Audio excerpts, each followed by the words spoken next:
I am now. Thank you. Okay. Okay. All right, so number one, all you have to do is plug in your value if you are able to. If you can't, then you have to graph it or approach it numerically by plugging in numbers really close. Okay. But since there's no issues here, right? -2 does not cause the function to mess up, division by zero, or negative square roots. Nothing weird happens. Literally, you just cube it. So cube it. So -2 times -2, so that's 3 of them, right? So this would be positive. This would be negative. So the answer should be negative. Correct? Mm-hmm. That's it. So this is a limit. You literally just plug it in. There's nothing else to do here. So number two will be similar if we are able to plug it in. So let's look at 2. So 2 looks like there's possible numbers that can cause division by 0, right? Maybe. Because whenever I see a fraction like this or a ratio, I'm like, okay, can I take the limit, or do I need to approach it, or do I need to graph it? Or do I need to do some fancy algebra? What do I need to do?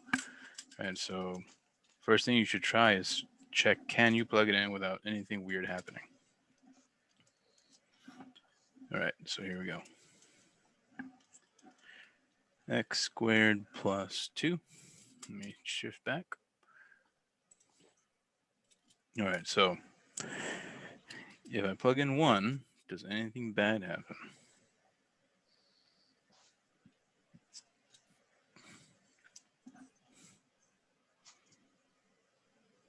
No, right?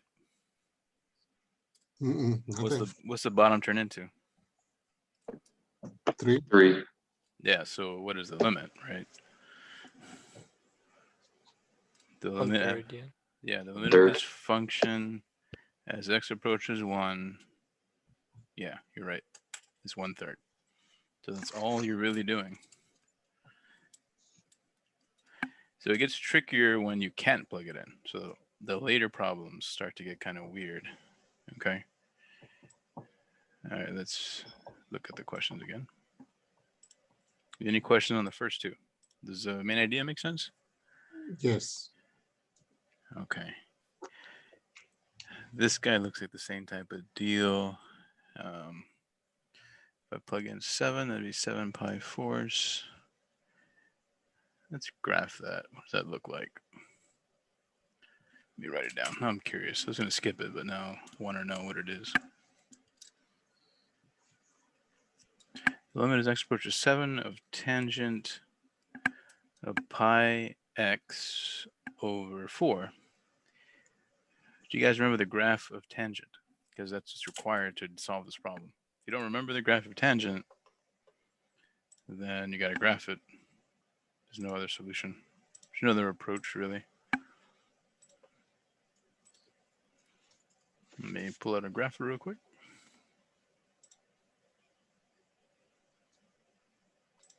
All right.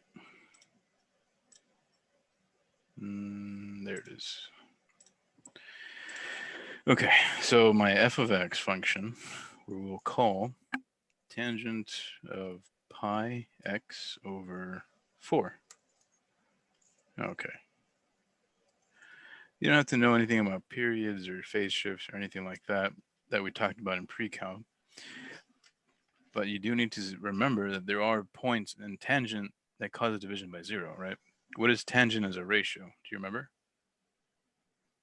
Mm-mm. Sine over cosine. Yeah, right? Sine over cosine, so that means it's a fraction. So technically, I'm going to write an extra note here. And I'll shift back in a moment. This is the same as x approaches 7 of sine of pi x over 4 over cosine of pi x over 4. Shift back, kind of wrote that a little messy, but so basically the same argument, right? I'm not doing anything special here. So sine of this, cosine of this, right? You break the function down into a ratio. It's just some stuff we should already know, but just reminding you in case you forgot. So the reason I bring that up, right, is because the division by 0 will happen whenever cosine is 0. When is cosine 0? at least in this case, or in general. Like, let's look at the regular cosine, right? If you look at unit circle or remember your angles, cosine of pi over 2 and 3 pi over 2 will cause 0, right? You guys remember? Yes. So there will be values, but the inside is not just x, so it's a pi x over 4. This is why we graphed it. So it's going to be some number here that will cause multiples of pi over 2. 7. 7 might do it. So let's see what's going on at 7. When we let x equal to 7. Looks like it might be okay. If we let x be 7, it would be 7 pi over 4, right? What is cosine of 7 pi over 4?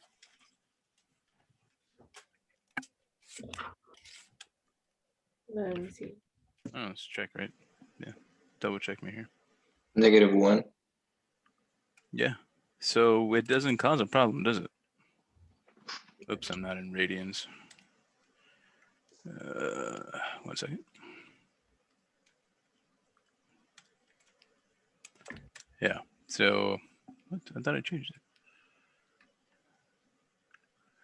Radian cosine of 7 pi.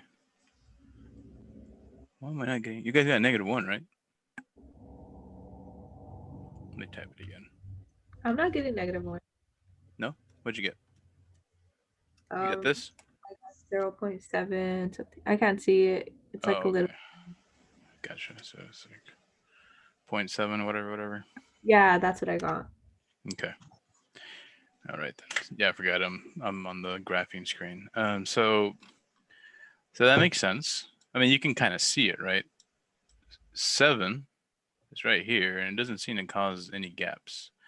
It looks like the problem is 6, isn't it? Right?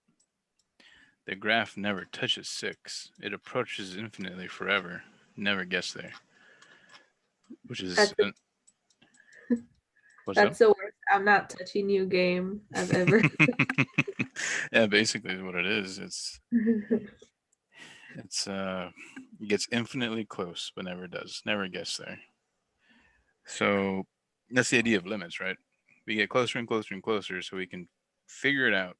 But since it's not even a problem, we don't even have to think about all that. Because you know what? It's letting me plug in 7, so who cares, right? We'll just move on. But they probably don't want a decimal, do they? Let's see here. Let's pull out our old school unit circle to help. Is it not square root of 2 over square root of 2? Yeah, most likely. But the entire thing will be what? Try tangent of 7 pi fourths. What do you get?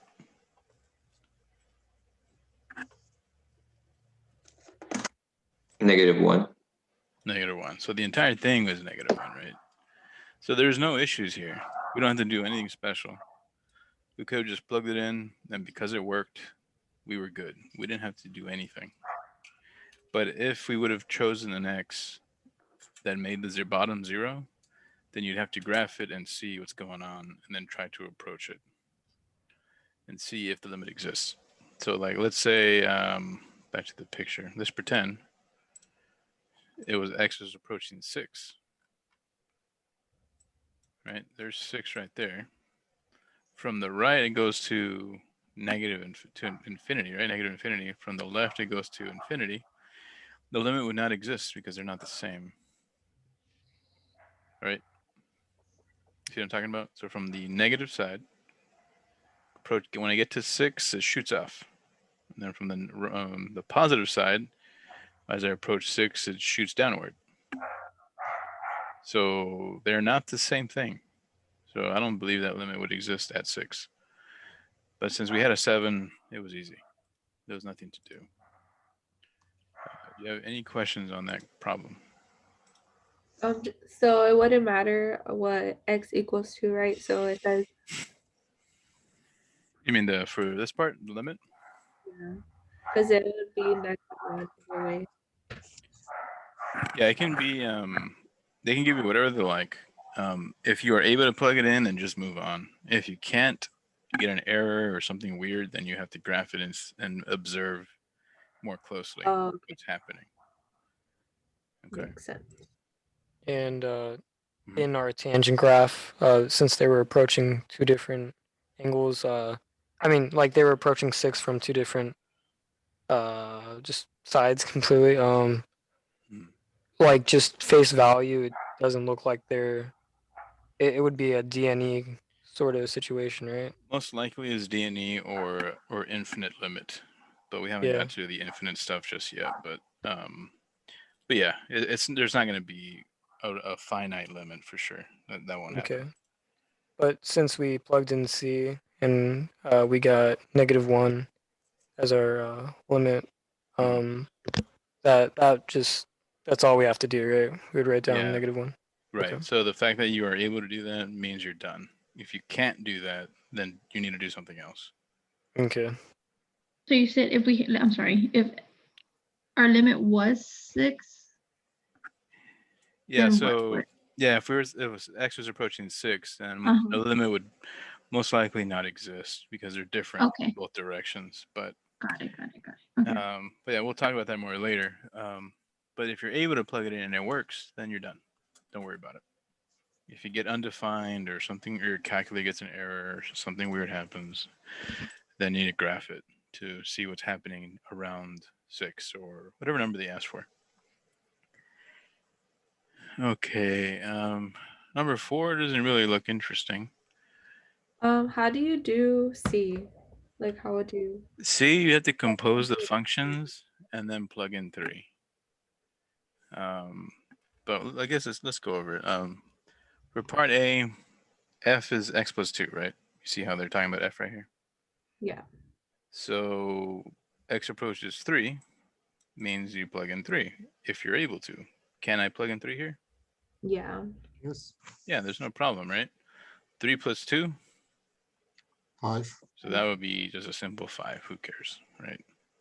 So this is easy. And then the next one, well, what happens if I let the function g of x, let that x value go to 5? Well, that means try plugging in 5 if you can, and we are able to, right? There's no problem here. So this one requires you to remember composition of functions from college algebra. That might have been a while ago, right? Yeah. So let's look at 4C real quick. Mm, So they're saying, what is G? Actually, they have a limit first. Let me look what the limit was. So it the was limit, what's up? 3. 3? Okay, cool. I'm going to label the functions over here. What was f and g? You remember? It was x plus 2, and then it was X x. squared. Yeah, cool. Nice. You guys have good memories. All right, let's see here. So it's 2x squared, and they ask for g of f. So let me separate these guys. Those are all running together in my head now. Okay, so we have to what you have to do is figure out what the heck g of f means, because that's from a while ago. So remember, do you remember the notation Goff and fog? You remember that stuff? Oh, that takes me back to like high school. Yeah, that was a while ago. They bring it up. Yeah, you see it in high school, and then they hammer it pretty good in college algebra. So Goff means g of f of x, which means you literally plug in g. I don't even know With if I'm in. 25. Where's the camera at? No, there it is. Okay, so you literally just plug in the g function into the f function and then plug in 3. So let's go ahead and do that step by step. So g is receiving f. G is an x squared function, right? F is x plus 2. Yes. G is receiving f. So what does g do, right? It squares things. So G is now squaring F. So that's what happened. See what I'm saying? Mhm. So square this and then let X go to 3 and that's it. So this would be what? X squared plus 2, actually 4X plus 4. So this question, the original question is really saying, what is the limit of X squared plus 4X plus 4 as X approaches 3? Well, plug in 3 and find out. It's 25. What'd you get? 25. Sounds right. I'll believe you because I don't like counting numbers. I Okay. actually hate numbers. Okay, That's a confused teacher. because math is not about numbers. Right. All right, guys. Any question on this example? Anywhere along the way it's confusing, or No, pretty clear. let me know. Whenever I don't make sense, or if I went too fast, or if I skipped something, please let me know. It's not a big deal. That's what you're here for.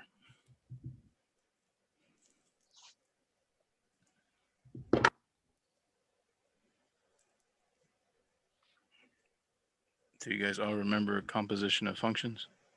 Mhm. So I give you a test right now on composition of functions. It'd be cool. I With don't know. huge notes. All right, we'll move on then. I'm not gonna force you to ask questions. As long as you are for sure don't have any, then I'll move on. All right, let's see here. Okay, so A and B are easy, right? C just required you to remember that from back then. Mhm. Okay, so this guy, just find the limit. If it exists, if it doesn't, put D and E. Write a simpler function that agrees with the given function. So basically, you can use algebra to allow you to plug this in. Because right now you see it's a -8, right? You can't plug that in because what happens to the bottom? Yeah, it becomes 0. Yep. Yeah, so because we have that division by 0, we Undefined. we can't plug it in and just do it. We have to try something else. So you can either graph it and see what's happening. You could try doing some algebra tricks to help you out, or you can use your numerical method to get really close from the left and right by plugging in numbers. That's the most annoying way, but you can do any of those ways if you want to. But what do you see on the top? Does this look familiar? X squared minus 64. It's a binomial, right? It is a binomial. That's true. Perfect square. X minus 8, X plus 8. Yeah, it factors into a difference of squares, right? Yeah. So let's go ahead and write that down. Let me see. 1 second. Question is saying, number 5, the limit as x squared minus 64 over x plus 8 as x approaches -8. Excuse me. So you factor the top and see what happens. X approaches -8, so the top factors because it is a difference of squares. Okay, so this will cancel because they are factored. That will leave you with the limit of x minus 8 as x approaches -8. Now am I able to plug it in? Yes. Yeah, right. It's -8 minus 8, which is 16. See if that works. Okay. So right here, they want just the limit. So you would put -16, whatever. But down here, they're saying, what is a simpler function that agrees with the given function. Okay. Yeah, so here I think they want the factored version. So you'd say x minus 8. Pretty much, it's pretty much it, really. So you use factoring to help you out. So if you see some factoring techniques that can get rid of the problem being the x plus 8 causes division by 0, then factor it and do so. So that's one of the algebra techniques, is to factor. It's when I said earlier, do some fancy algebra. This is what I mean. This is one of them. I'll show you a bunch of them soon, but this is the first one. Number 6 is the same deal. This is a difference of cubes. So you would use the difference of cubes formula, and you would factor that guy, and it's going to one of the factors will cancel x minus 2. And we'll do this very similar to this. Okay. I'm going to move on because that one's the same thing. Okay. Number 7 is basically what we did in 5, but they go through it step by step. So they force you to kind of practice it. So check this out. We have x squared minus 81. That is a difference of squares, right? Mhm. So it's going to factor into x plus 9, x minus 9, which will cancel one of these, right? That's where we get to here, leaving you with this. And then you just write the result, the final piece. I'm sure they use better stuff, but oh, sorry, they say find the limit. My bad. So at this point, you'd plug in 9 because you are able to. So you would finish. Maybe we can zoom in a bit. It's kind of small now. Think about it. You see what I'm saying, right? Once you have canceled this, you are able to take the limit, like we did on 1, 2, and 3. Okay. So what would be the answer? It will be, 1 Over over 8. 18? I think. Yeah, that's it. You plug in the 9 right there, and that's it. That's the answer, because you were able to remove that pole, that problem. Okay. Number 8 is the same deal. You factor the top, factor the bottom, and you'll cancel stuff, and then you are able to plug in 4. So I'm not going to waste my time with that. Let's do number 9. That's a different technique. This one requires work. That's a harder one. Try and do the harder ones for you. Okay. So let me write this down, and then I'll switch over. So the limit of the square root of x plus 4 minus 7 over x minus 45. So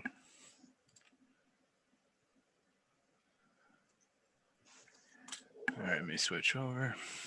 X plus 4 minus 7, x minus 45. All right, so you can see right away, if I plug in 45, right? If I let x go to 45, then I have division by 0, correct? Mm-hmm. So here you have to use a technique called multiplying by the conjugate. So you look at the square root piece, this top part, and you multiply by the conjugate of this part. Do you guys remember what conjugate means? Like the Would it be inverse. Zero Sorry. sign. Sorry. Which is the square root of x plus 4 plus 7, correct? That would be the conjugate of the top part. Yes. Yeah. So conjugate basically means it's the same crap, but you change the middle sign. So a plus b and a minus b are conjugate pairs. So whenever you see a question like this, the approach is to multiply by the conjugate of whatever has a square root. Basically, we are forcing a difference of squares to happen. Because remember how we said that a plus b times a minus b is always going to be this, right? When you factor it backwards and forwards. Do you agree? Okay.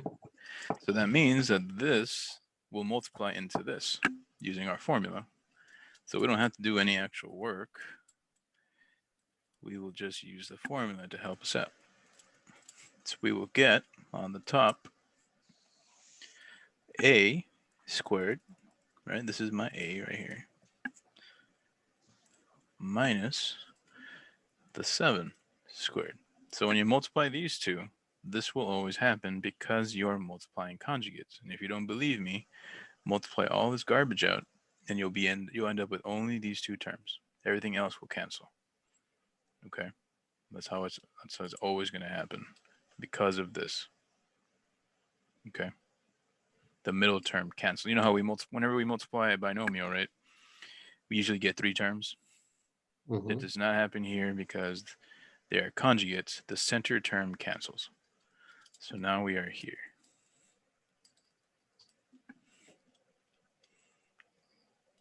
Okay.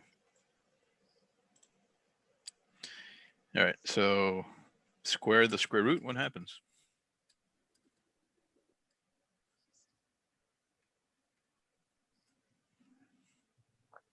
You're left with x plus 4. Yeah, the radical's gone, right? Leaving you with just, like you said, x plus 4. That's on the top, by the way.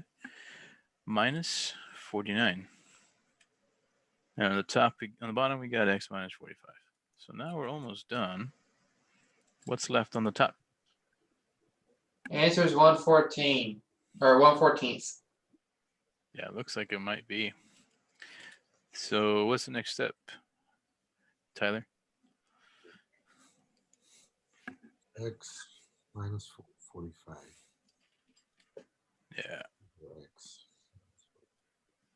because 4 minus 49 is this, right?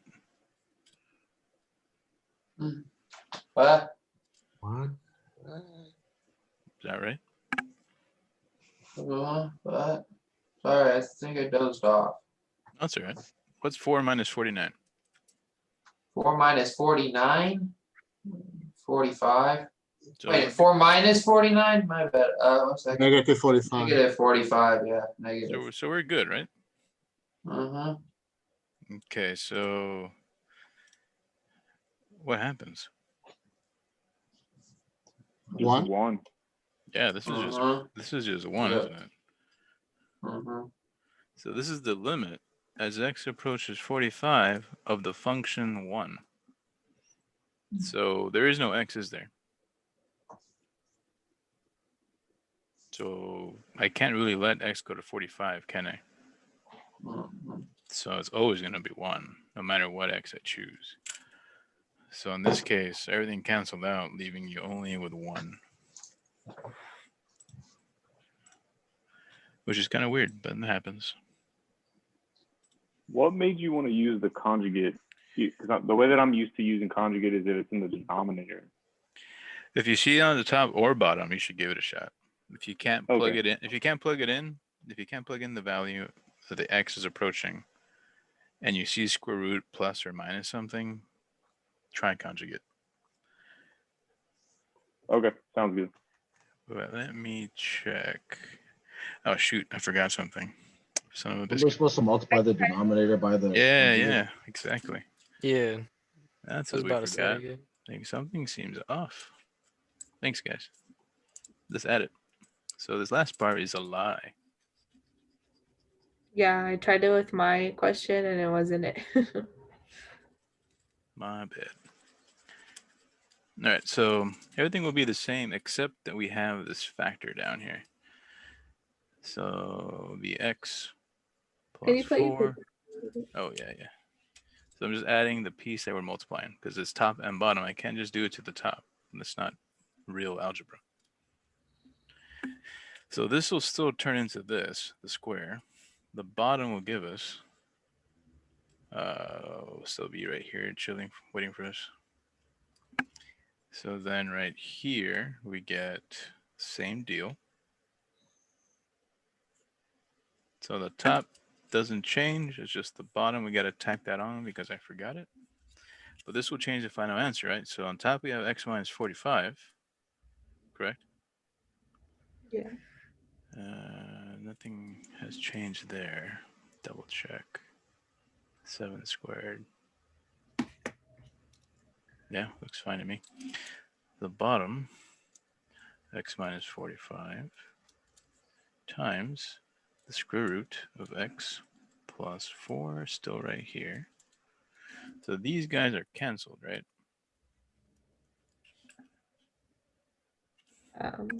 So now you can take the limit. So we're going to take the limit on this final piece. Square root of x plus 4 plus 7. So what happens when you plug in 45? Because now we are able to, because the conjugate helped 7. us out. The square root becomes 7. Plus 7, right? 1/14. Yeah, there it is. There you go. Any questions about any of the steps? Does the conjugate make sense? Or the algebra make sense? It Is it makes weird? Oh, how you get the 14? I got lost over there. Oh, okay. Let's show the work. Yes. Let's do it. So we'll have on the bottom the square root. You said 45 plus 4, right? 49? Yes, 49. The square root of 49? Oh, okay, okay. Yeah, I got it. Mm-hmm. Okay. All right.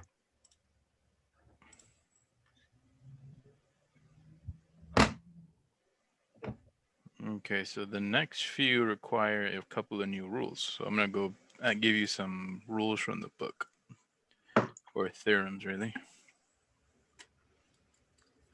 Give me a second. Let me find it.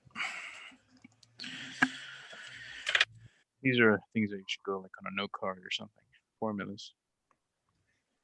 3 special limits. Make sure I'm on the screen. Yeah, there we go.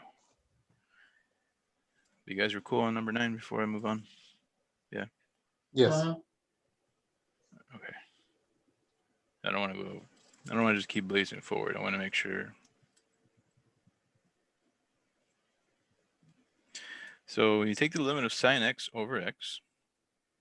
As x approaches 0, this will equal to 1.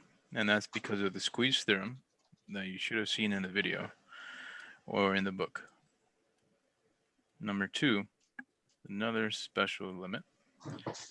As x approaches 0, a 1 minus cosine x over x is equal to 0.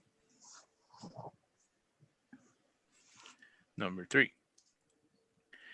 the limit of 1 plus x to the power 1 over x as x approaches 0 is equal to the number e.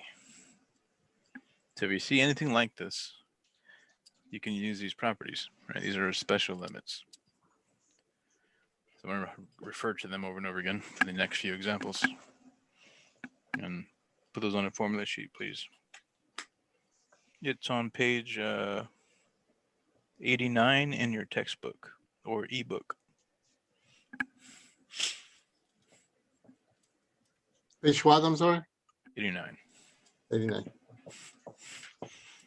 Okay, just in case you want to read more about it, how these came to be, it's in the book. It's kind of neat, actually, but I'm not going to get too deep into the theory unless you want to. Okay, let's see here. All right, so check number 10 out. It looks kind of like number 1, rule number or special limit number 1, correct? What's wrong with it? What's messing it up? 7 plus 7x. Yeah, we need the rule says it needs to be just an x on the bottom, right? Not a 7x. So that is messing it up. Now there's rules in, let me find the page here. Rules of limits. We kind of talked about it a little bit. Where you can factor numbers outside, right? Correct. Let me find it so you can see what I'm talking about.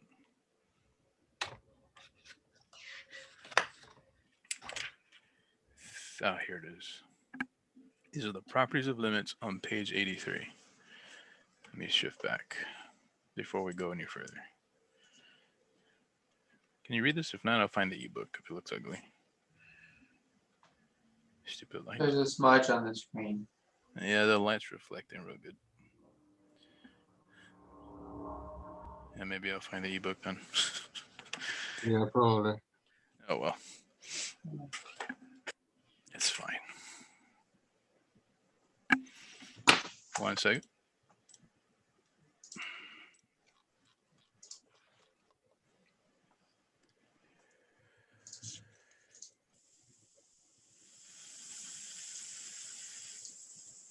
Here it is.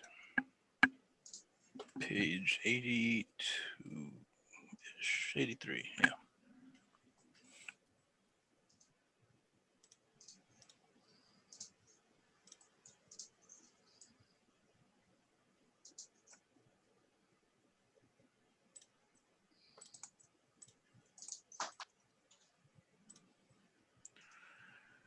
Okay, chapter 2, limits and their properties. Section 2.3.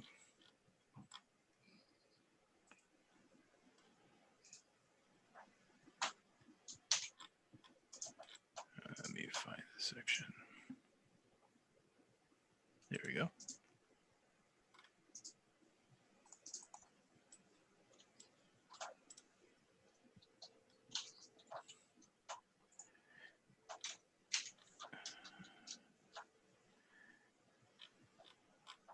There we go. Here are the properties of limits. These are also good for a formula card. I don't expect you to memorize stuff. I expect you to understand it. So the scalar multiple says that if you have a number times your function, you can take the limit of the function and then just tack on the number later.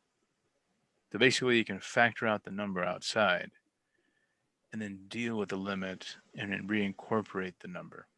That's what the scalar multiple is telling you.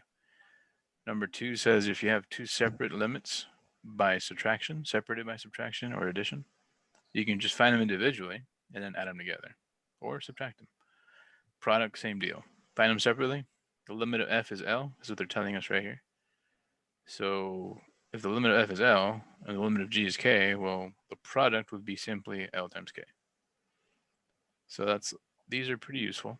It's on page 83 in your book. Okay. So what I'm going to do, that one number we said that 7 on the bottom was messing it up. We're going to pull that 7th outside and not worry about it. Okay, let's find that question.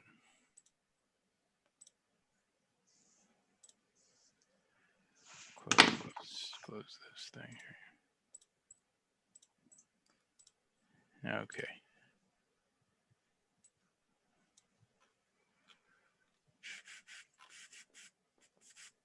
Here it is, number 10. So basically we can just pull out the 1/7 and not worry about it and use our special limit property. So number 10. The limit as x approaches 0 of sine x over 7x can simply be rewritten as 1/7 way out here. We will not deal with it. Sine x over x. Let me switch back. Wrote that all weird.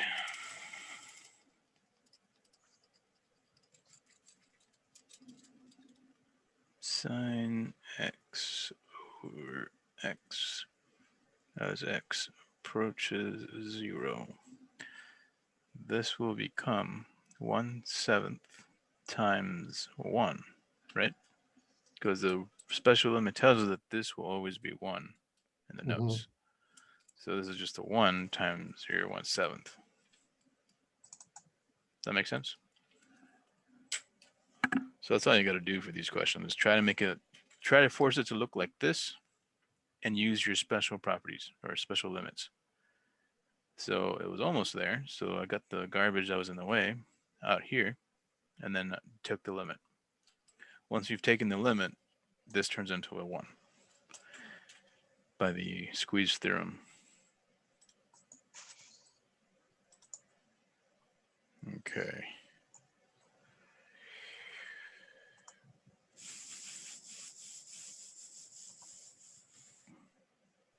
All right, so number 11 requires, this is the same type of deal. You're trying to make it look like sine x over x. Okay, let me just write it down real quick. So this requires you to be comfortable with your pre-cal. So pre-cal actually comes up a little bit here.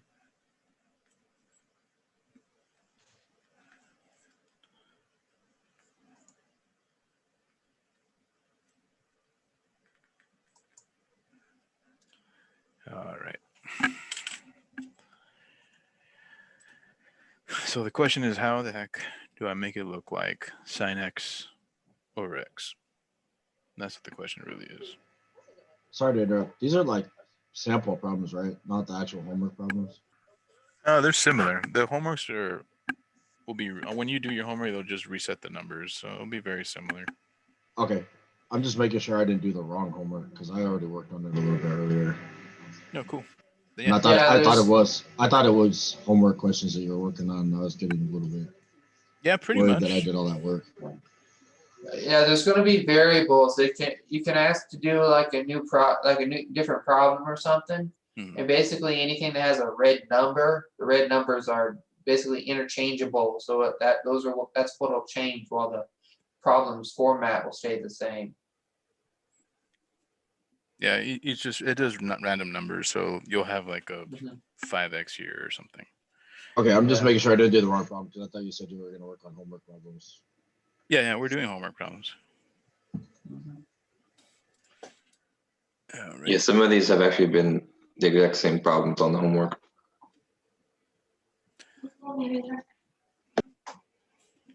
That's all right.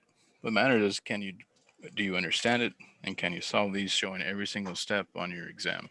That's what matters. Mhm. I hope so. Because I'm not going over those questions, right? Let's see here. Yeah, the rest are pretty much the same.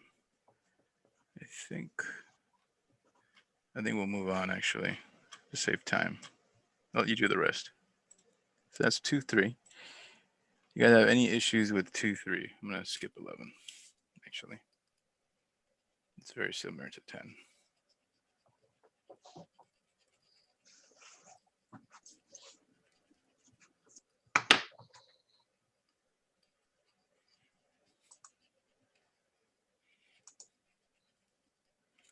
Okay.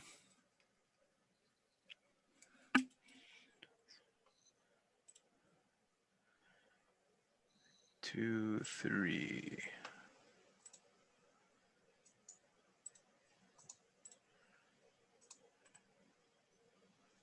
I got one question about one of the homework problems in 2-3, but other than that, I think I'm good. But yeah, so we're talking about 2-2. I think actually we just did 2-3, right? Yeah, we just did 2-3. Now I want you to work on it for a while since we just finished talking about all the 2-3 examples. They're all similar to what we just did, if not the same. Yeah, I've been working it while I'm listening to you guys. I just can't. I think I've messed up somewhere. We'll go back. Whenever we get to practice, I guess I'll ask you about it again. Is it the one we already did or a different one? This one we've already done. Oh, then I'm It's talking about another one. Okay, which one was it? What number? number 6. Number 6. Let's see. I don't know if we did it exactly on your paperwork, but it's number 6 in the deal. No, we did not do number 6. Of that format, basically. I managed to get 5, but I somehow messed up my math in 6. Hold on. So I wonder if I missed a step somewhere. Yeah, you're not talking about the difference of cubes problem? Yeah. Yeah, that was the difference of cubes. Mhm. Yeah, you use the formula for difference of cubes, factor, and then you can plug in the value. That's all you got to do. Okay, that's it. That's where I messed up. I messed up my difference of cubes. Yeah, make sure you use the right formula.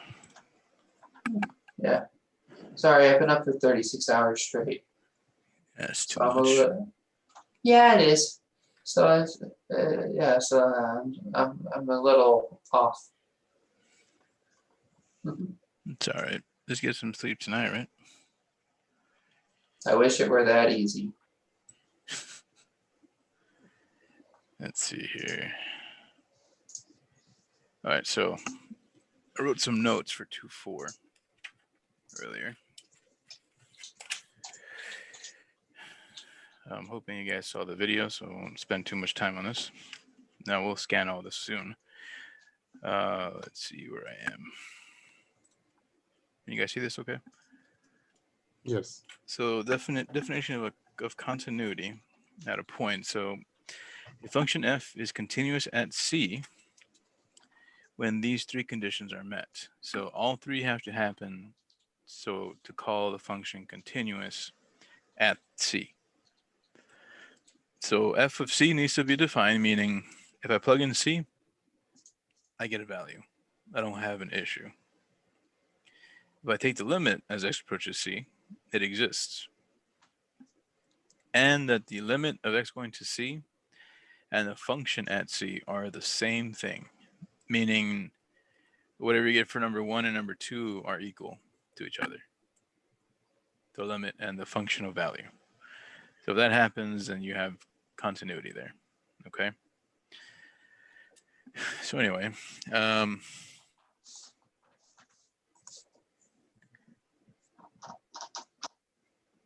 now a function is continuous on an open interval, so going from A to B,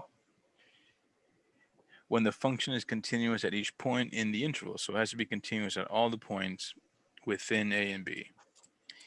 So a function that is continuous on from negative infinity to infinity is continuous everywhere, because that's all real numbers, right?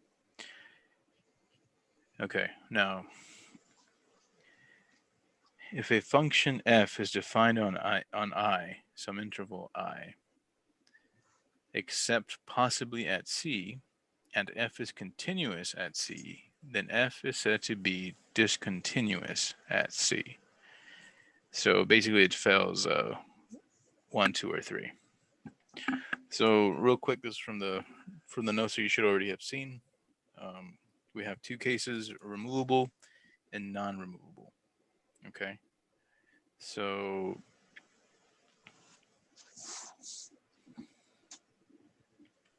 actually, give me 1 second.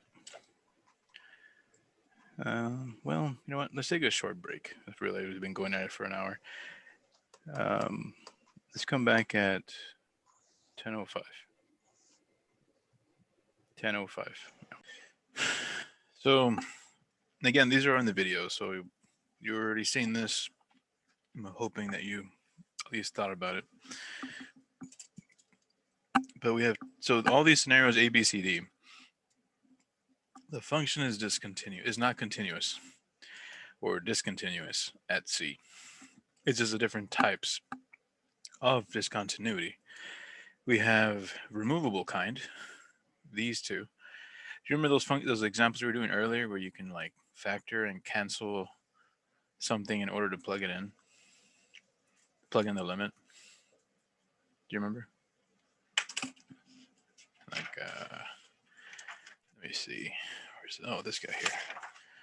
This right here. Remember? Yeah. Yes. Yeah. So those types of cases are considered to be removable. So they might not be continuous, but there was a limit, right? Because we divided it out, and we were able to find the limit. So the limit exists for cases A and B. It's just that they're not continuous. There is no limit for these guys because, as you can see, limit from the right, limit from the left are not the same. And this guy is infinite limit. So we're going to say these are both non-removable, but also the limit does not exist. There is no L, finite L. Okay. So pretty much all 2-4 is asking you, okay, well, it starts off with which ones are removable, which ones are not. And can you find the left and right sided limit? So let me show you the notation. So this is your actual homework, right? So this symbol here, C plus, means I'm approaching the limit from the right, from the positive side. By the right, I mean from this x-axis, from infinity, positive infinity, all the way up till C. That's what this is saying. Approach it from the right. If I approach from the right, the y value is 4. We've already talked about this, but now they're writing the notation. This guy is saying, what is the limit as x approaches from the left, from the negative side? The negative symbol meaning I'm coming from this direction. If I approach 5, the y value is still 4, right? So since the right and left limits are the same, then the actual limit exists, which will also be 4. So that's all all this is saying. Let me turn off the answers, I guess, for now. Put them back in a minute. Where are they? Where'd it go? I have too much crap open. Give me a second.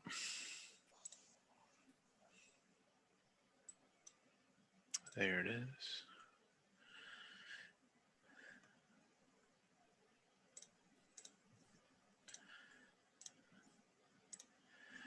I got in trouble one time. I was teaching at St. Mary's because I said the word crap.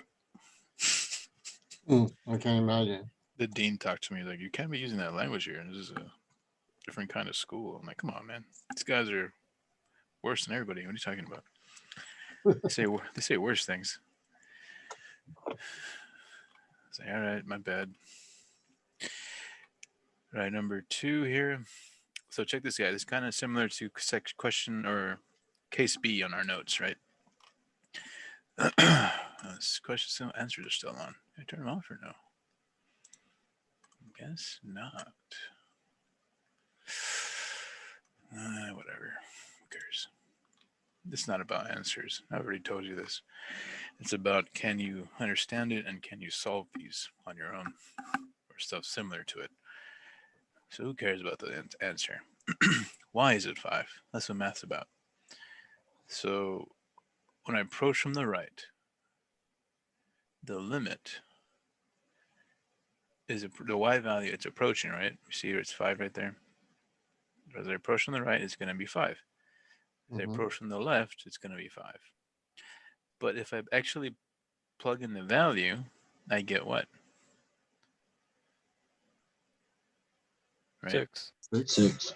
Yeah, I get a 6. So the f of 5 is, f of negative 5 is 6. The limit as x approaches negative 5 is 5. So it's different. So when that happens, we have, as we wrote down earlier, that is considered to be a removable discontinuity. So it's not continuous. This function is not continuous, but the limit exists. So yeah, we can understand positive means from the right, negative means from the left. Both are the same, therefore the limit exists. But is it continuous at that number? And you would say no, because there's a hole there. Right? Even though the function is defined there. Yeah, because you could like factor it out, correct? Yeah. Yeah, this might be similar. It might be a type where you can factor it out and remove it, or it might be a piecewise function. This one most likely is a piecewise where they have this thing as the first piece, and then they have a separate point for this piece. I think there was one in like the first homework, something like this. But since the limit and the actual function differ, meaning the functional value and the limit are different, they are not continuous based on our notes. So let's look at the notes again. So the limit existed, right? F of c is defined, correct? Because it was equal to 6. I was able to plug in, c was negative 5 in this case. So this is defined, limit exists, but number 3 doesn't happen, does it? The function is not the same as the limit, because we got 6 for this guy and we got 5 for the limit. Do you see what 3 is saying, or is this notation weird? So you're saying when we plug in C, it gives us a value. Is that what it's saying? Is that right? Yeah, so this, so the function at C is defined, and it must be equal to the limit of f as x approaches C, but they're not equal, right? In our case, let's go back to the picture. They are not equal because the limit we said is 5, but the function gives you a 6. So if this was f, some function f, now to plug in -5 into the calculator, it would spit out 6. But the limit is 5. Therefore, it is not continuous. That is, it violates number 3 of the definition. Is there any question as to why it's not continuous? Well, it's not continuous because the whole, right? But the number 6, where you get the number 6 from, or why that number 6? That's how they defined it. They made their own question, their own graph, and they said, this is what happens at -5, and this is what it looks like. So it's not, this is given, this stuff, this picture. Okay. So f of 1, right? If I plug in 1 into the function, I get 1, right? Yes. If I plug in -2, I get 2, right? But if I plug in -5 into the function, I get 6. So since that is different from the limit, it is not continuous.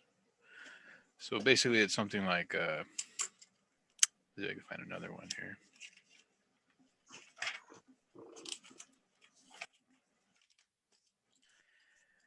So like, let's say we had a piecewise function. Let me shift back. So let's say it's x squared as long as x is not equal to 0.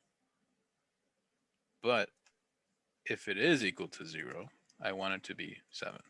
Let's make it better. 4.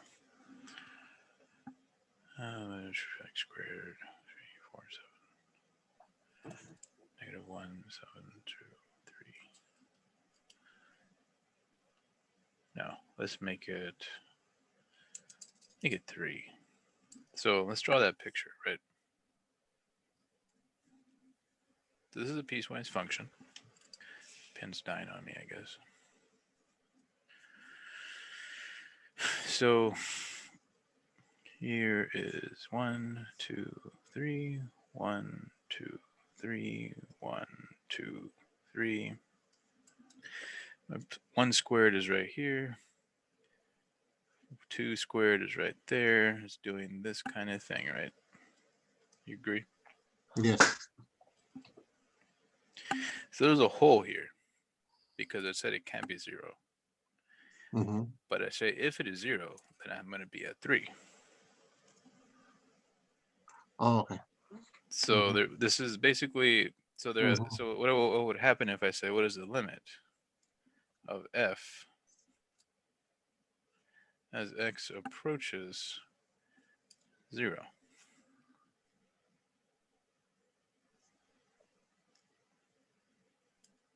Okay. Limit would be Close to 0 0, right? on both sides, yeah.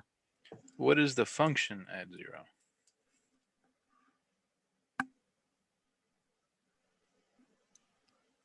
Six.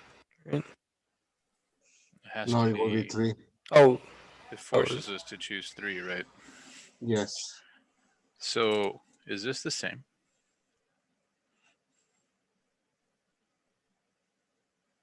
Zero is not equal to 3, right? So therefore, it violates rule 3. That's what the rule 3 is saying. If I plug in the number and I take the limit of that specific number, they better be equal. If they are not, then it is not continuous. This guy we just did was not continuous. Here, this guy here. Because they're not the same. By definition, not continuous. Does that make more sense? Yes, yes. Okay. So that's what the question is doing here. Go back to it. So they find the limit here, and it turns out to be 5, but the function is 6, so they're not the same.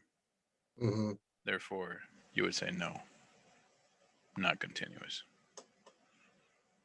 Okay. Any questions about any questions about number 1 or 2? Sorry, this number 2. Number two. No, that's, now I get it. Okay. All right, number 3. Approaching from the left. That is the negative direction, right? The function goes to 2 when as c approaches as x approaches 5. So c is 5. From the right, it's going to be -2. The limits are not the same, right? Mhm.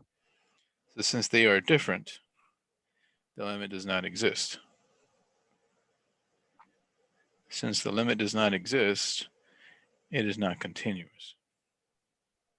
But right away, the limit doesn't work out, not continuous. Mhm. Okay, so it ruins rule 2 on the paper because limit of f must exist, and it does not. So since it fails number 2, you would say no, not continuous. And I know I'm giving you a bunch of answers, but what I need you to do is understand how to do this, right? Mhm. Like, I don't care if your homework is perfect. If you don't know how to do this, the test 1 was going to be horrible. So it approaches it on the right at 2 different values. Yeah, so from the positive direction, the y value is -2, right? From the negative direction, the y value is 2. Since they are different, the overall limit does not exist. These must be the same. So if these are not the same, like over here, they were the same. Therefore, this exists, right? Same Mhm. thing over here. They are the same. Therefore, the limit exists. So this is not the same. And since it does not exist, then that means it's not continuous. Okay. Are there any questions on number 3 or how that works? Mm-mm. Okay.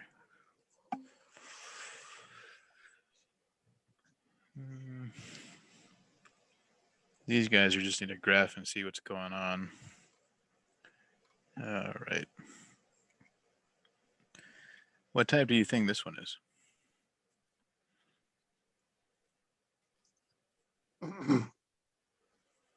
Um, A difference of squares, right? Yeah, there's a difference of squares on top. So it's going to factor and cancel the bottom term rather. So that would be considered to be removable, right? Yes. Let's go ahead and do it. It's number 6.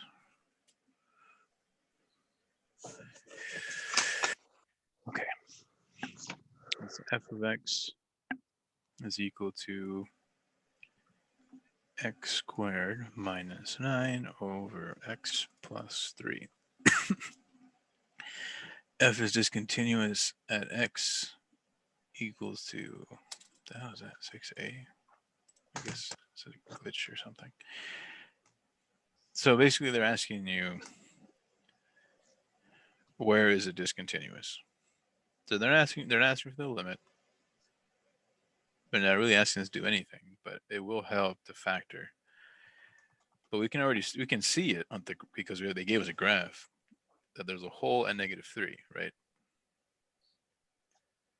But we said that if the function is different than the limit, then it's not continuous, right? yes. Because you can't plug in -3, can you? No, because it's gonna be undefined. Yeah, so since you can't plug it in, and since the limit is different, then you would say, yes, is this continuous at the hole? So the fact that it has a hole is almost 90% of the job that you can say no.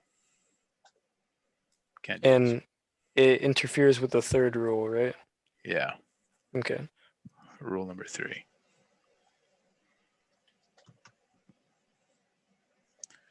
All right, guys. I think I'm going to leave the rest for you. And if you get stuck, I'll let you ask some questions next time.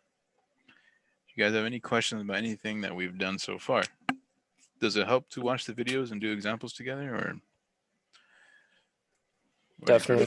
prefer? Yes, it helps out a lot. Yes. I'm trying a different approach for this class. If you hate it, I'll just do the usual stuff. Just let me know. Now this is working out great. Right. Yeah, we're going through a lot of material. Nice. All right, cool. Let me know if you need more theory or examples or formulas, and I'll send it to you.